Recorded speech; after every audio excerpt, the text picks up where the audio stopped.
And that's one of the things that I want to talk to you, actually, just in this first segment, is mindset. Like, how important is that to you? How important is mindset to Jas Takhar? If you asked me this question a decade ago, I would have said that mindset's probably 70 to 80% of the game. I'm here now saying that it's 95% of the game. Because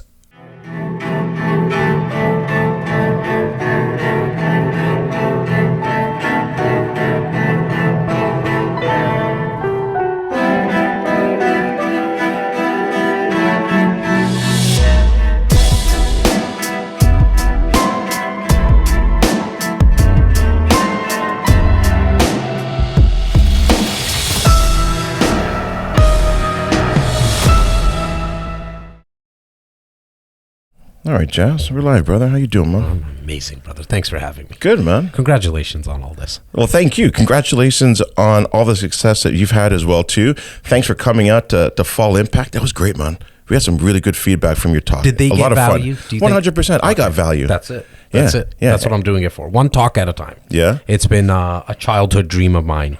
I say childhood. I'm 42 now, but at the age of 23, I saw Tony Robbins speak. Phenomenal and speaker. There was about 3,500 people at the Metro Toronto Convention Center downtown. Yep. He had 3,500 people, Gary, jumping, yelling, screaming, giving each other high fives. What year was that? 20 years ago almost, man. So we were in 2003, 2004-ish. About 2004, 2005. Okay. I was wondering if it was the same one I went to, because I went to one as well too. Same thing, jumping up and down. Remember, there used to be an education company. They're no longer around, I don't think. It's the Learning Expo, it was called. They went around all of North America putting on events. They had him as the main speaker. Hour and a half. Okay. No breaks, nothing, for an hour and a half.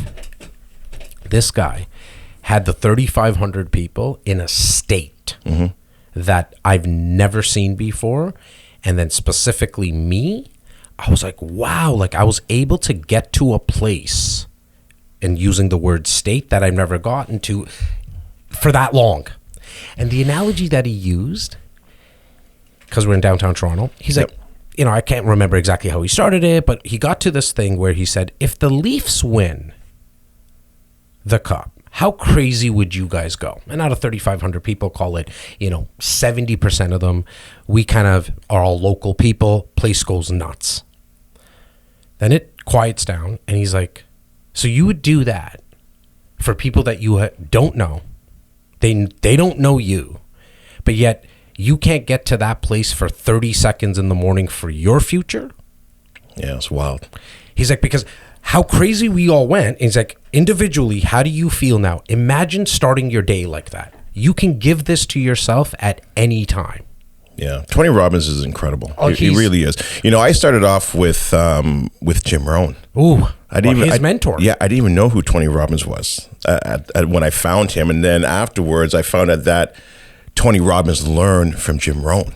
Well, I never knew about Jim Rohn until I met Tony Robbins. And even Tony Robbins came into my life watching the infomercials. And I would come home 16, 17 years old, had some drinks, 19 years old, whatever it was. And I would kind of laugh at people who would actually buy the stuff that he's talking about. I was like, are you insane? Like, this is weird. Yeah. At 23, so about a few months before I saw him live, my mentor handed me a 7 CD, and I'm aging myself, set. And I saw right at the start, right at the front, Tony Robbins' face. And I was like, I know this guy. Isn't this guy with the infomercials? And my partner at that time, mentor at that time, Simon, said, yeah, man. Like, oh, you know this guy? I was like, no, this is that weirdo on the infomercials. He's like, have you ever heard anything that he had to say? I was like, no. He's like, take it easy. Don't judge the book by its cover, the CD by its cover. Have a listen. Listen to the 7 CDs within a couple of days. Just had that in my car at all times. And I was hooked on personal development, self-help, whatever the heck you want to call it. And then I went a year later. There was 7,000 people at a 3-day event, Tony's actual 3-day event. Flew over to Atlanta. And this is where I was like, this is what I want to do. Right. bringing it all together in terms of your fall impact event. For 3 days, this guy spoke for 12 hours, Gary. No breaks. Yeah, he's incredible. Gary, no breaks, buddy, at all. Yeah. Like, and he even said it at the start. He's like, you want to go to the bathroom? Go do your thing. I'm not stopping. And I was like, whatever. Yeah. Just went. And that is how you know somebody has mastered their craft. And that's one of the things that I want to talk to you, actually, just in this first segment, is mindset. Like, how important is that to you? How important is mindset to Jas Takhar? Because I can tell you this, man, that completely changed my whole entire life. My brother brought over The Secret to me in 2006, set me down a path that, you know, when I finished watching, I'm like, really? I can just write some stuff down. Now, it was missing an important piece, the action piece, but at least it got me thinking. It got me going down this particular path of maybe I can change my life, as opposed to not knowing which way to go. And then when I listened to Jim Rohn, because that got me into Jim Rohn, and I'm telling you, man, I just became one of the best students. This is before I even got into real estate investing. But the mindset to believe that, hey, maybe I can buy one more investment property, even if I don't even have the money, which is wild. So how did that change your life? Well, for me, mindset? I mean, I would have said, if you asked me this question a decade ago, I would have said that mindset's probably 70 to 80% of the game. I'm here now saying that it's 95% of the game. Because what I've come to learn is that for you to hold something in your hand of true value, you have to hold it in your mind first. That's why the Usain Bolts of the world, they spend so much time in visualization, because they know that whatever you think about, you can bring about. Like, manifestation is real. It might sound philosophical and foofy and faffy and all that and weird, but at the end of the day, it's like gravity. It will always do its thing. Something goes up, it's going to come down. The law of vibration is always at work. Case in point, me being here. 5 years ago, I already visualized. I just didn't see the beautiful face of Gary's. I would be lying if I said, okay, it's going to be Gary's podcast that I'm going to be on.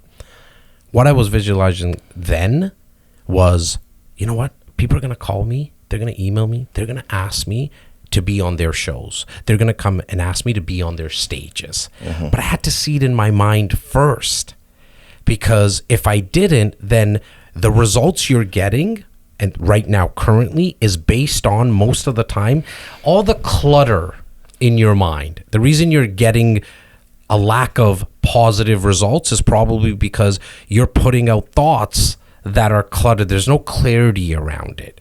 And so for me, mindset, 95% of the game, man. I spend a lot of time in the morning. I wouldn't call it meditating, because I would be lying if I say that I spend time meditating.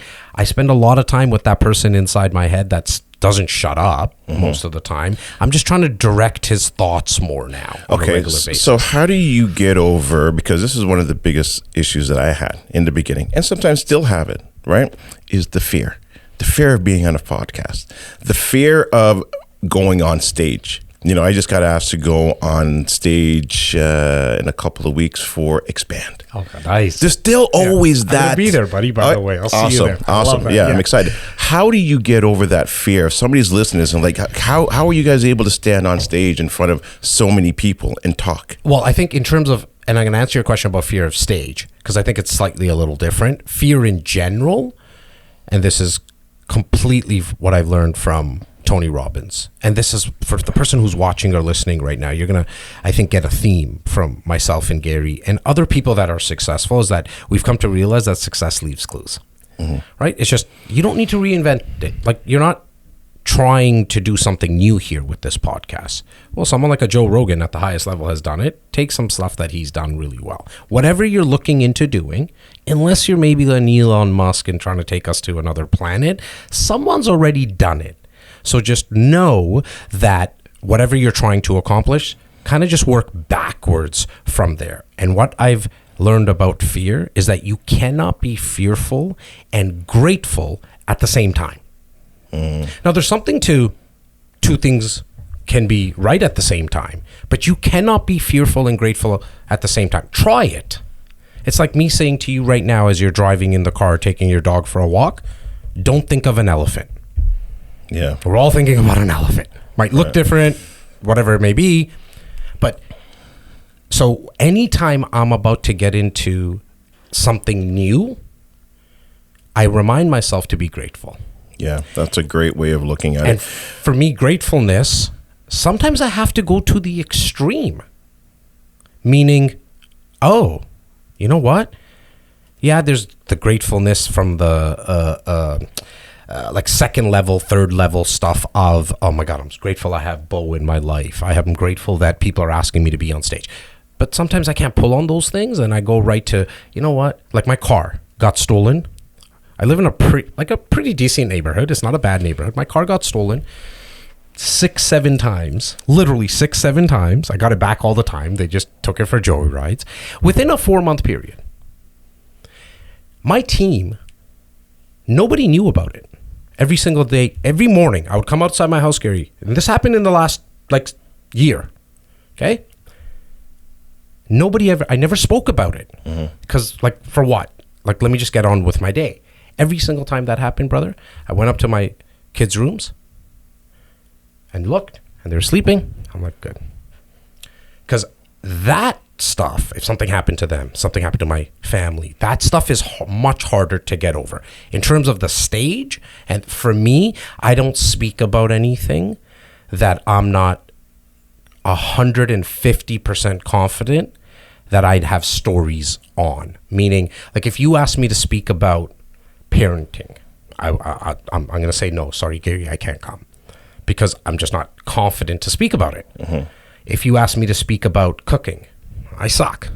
I can grill a hamburger on a barbecue, but that's about it. Right. So I never speak about anything that I'm not 110% confident that I probably know more based on experience and results than everybody in the audience. Got it. So you're going to a place where, hey, I can speak on this particular topic. However, you're on stage. Do you still get it? Do you still get the nerves? Do you still get the heart rate that's going up? Do you still get the sweaty palms? Or because you're so grateful, you don't get that anymore? I think what I've come to realize, I get all of that.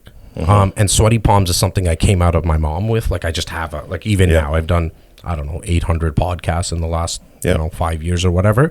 That's just kind of a natural thing that happens to me since I've been a kid. But heart beating, it's the stomach really. For me, that's the signal.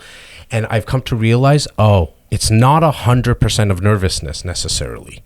Because the signal that gets sent to your brain when you're nervous, anxious, excited, stressed, it's all the same. 100%. So for me now, I've realized, and I think, and I don't have scientific fact about this, so you can fact check me, but I think that the reason they call it butterflies in your stomach is because it's all those feelings. Yeah. Right? It's not a butterfly, it's butterflies. And so for me, it's maybe it's not nervousness. Maybe I am excited. And then that quickly turns into, so I'll just take your talk that is probably the most recent talk I did.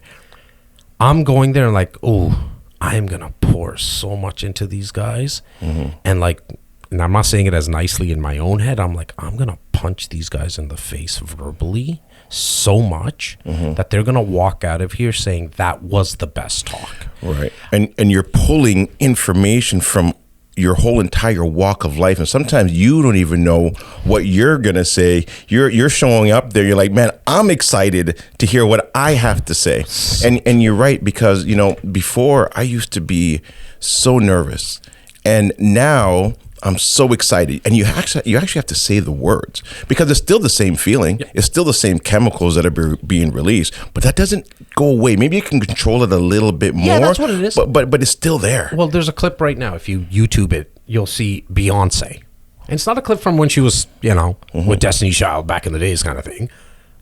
I think the clip was her speaking about this within this last year. She's I still get nervous. When Beyonce gets nervous to sing on stage, I know. You and I, yes, it's okay to be nervous. Yeah. I here's another hack that could help you as well. That's been helping me as well. I'm only thinking about the audience. So at the start of when I was speaking on stage, doing my own podcast, doing a video for 37 seconds, I felt like I was more fearful and more scared and worried, all those negative emotions, because I was thinking about myself. Right.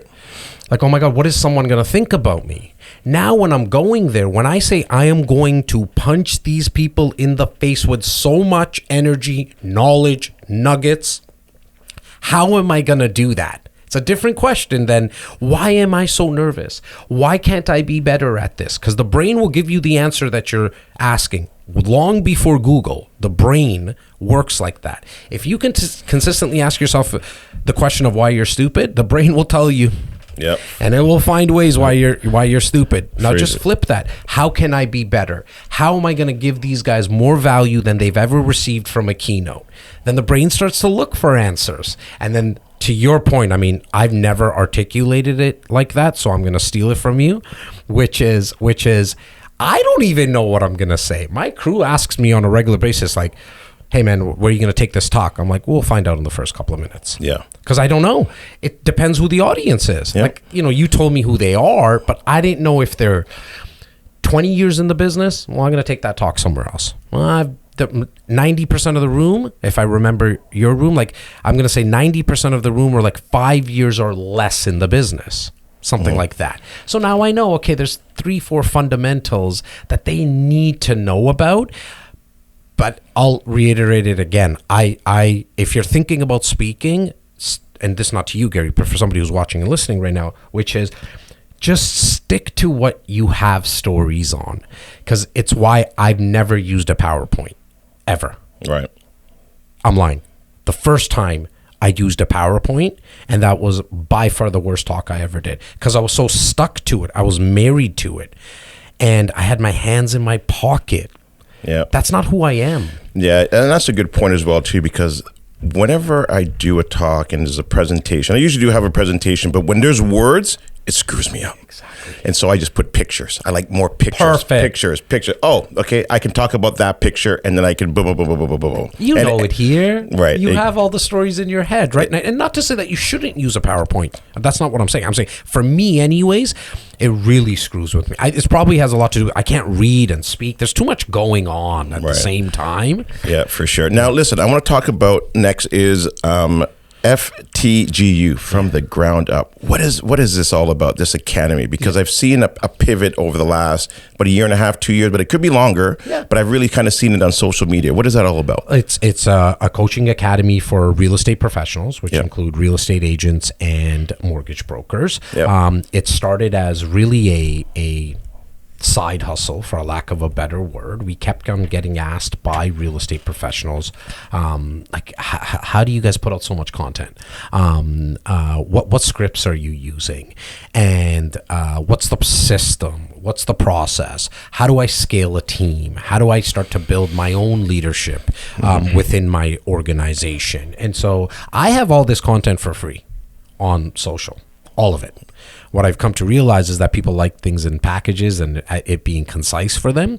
And so we started a coaching academy where it's very hands-on. We're slightly different, good or bad. I mean, people have to make their own judgment on that. Hands-on in terms of we're gonna get you out of your own way. Meaning, I know I've told people that you need a CRM, and for example, you need a CRM and you need to be in touch with people every other week through email, as well as set up 4 educational events and make a phone call to this person in your CRM every 4 months. I've been screaming, brother, from the rooftops. Okay, nobody, like 1% of people do it. When I'm at a talk, through my content. So what I realized is, you know what, just get out of your way. We're going to do it for you. Other than making the phone call because of your clients, I'm going to tell you, here's your emails. I'm going to implement it into your CRM.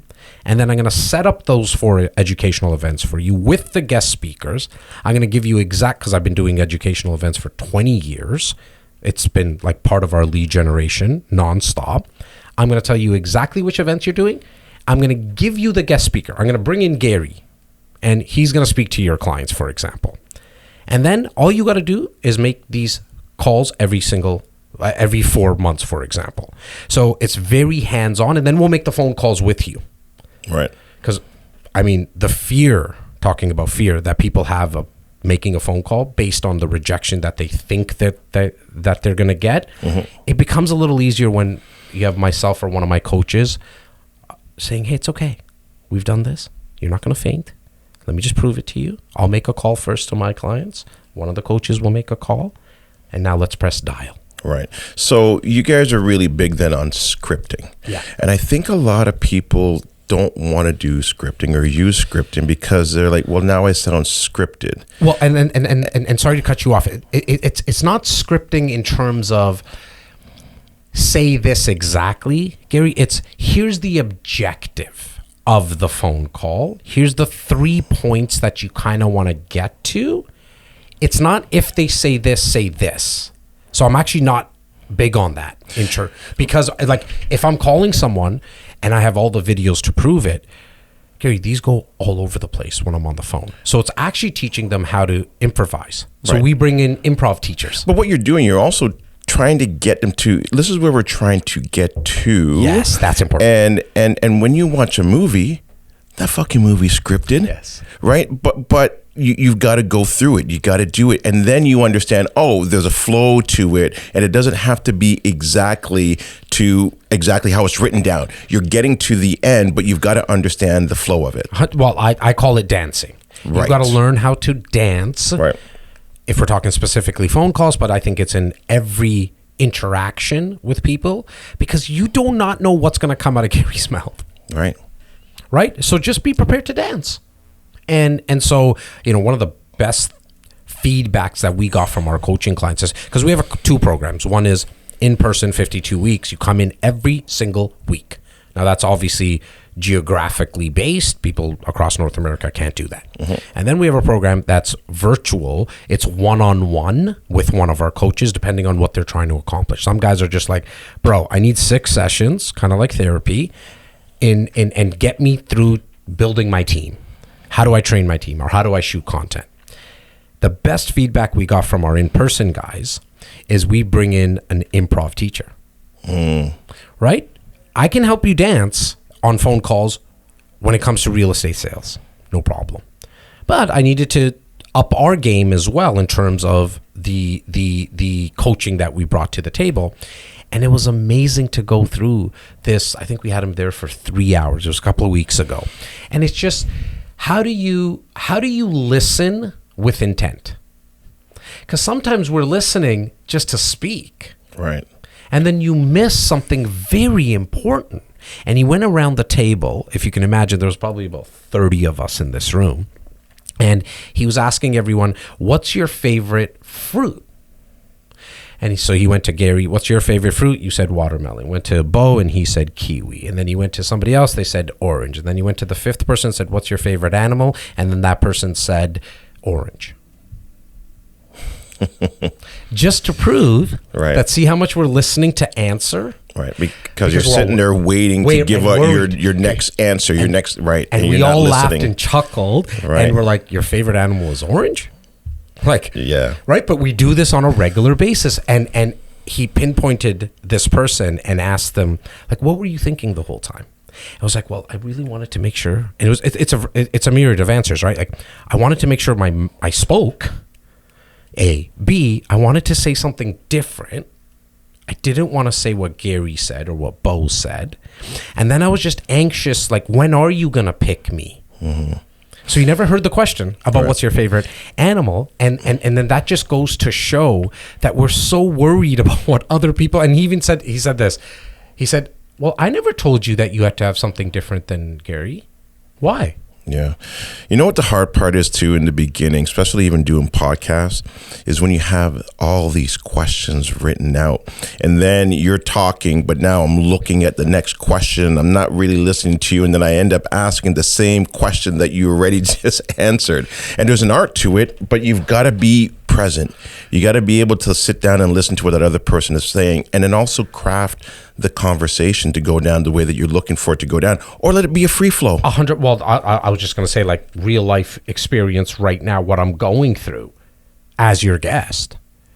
I'm so much more in tune with wanting to bring that much more value because I know you haven't got your eyes off of me. You know what I mean? Like, I know I'm pretty good looking for the guys that are in the car right now, but like, you know, like you're glancing, but you're in it, man. And you're able to dance, right?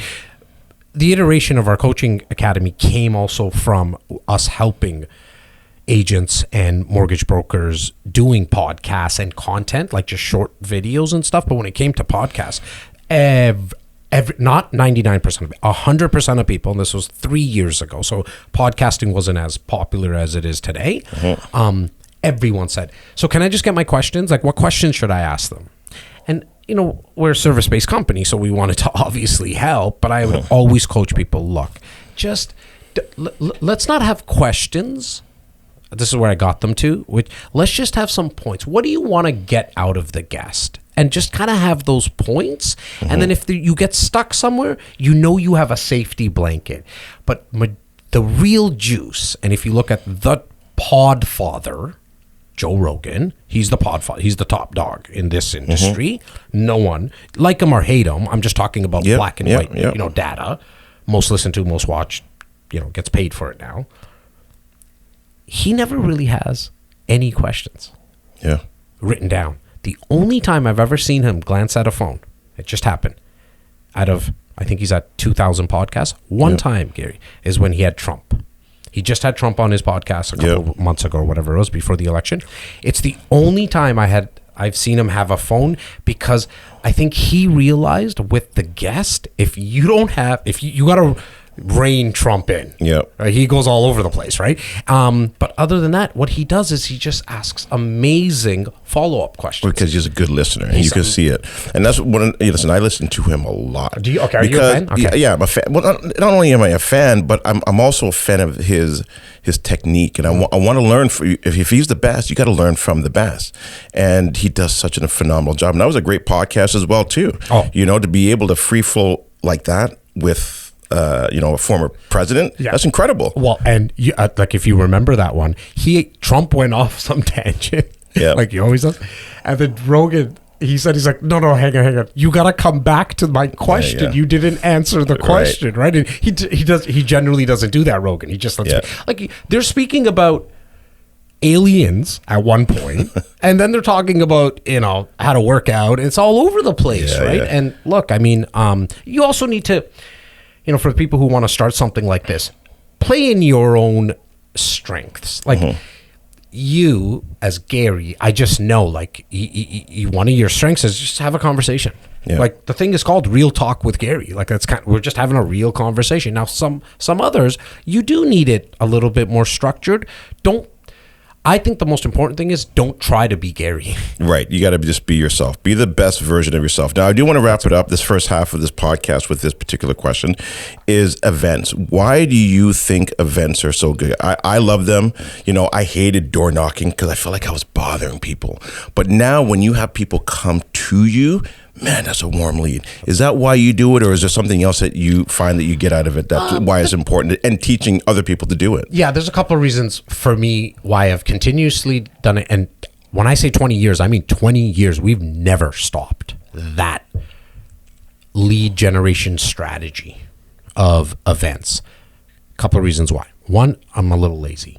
It's the truth. I don't like to go and knock on 100 doors. I'd rather just have 100 people come knock on my door. Right.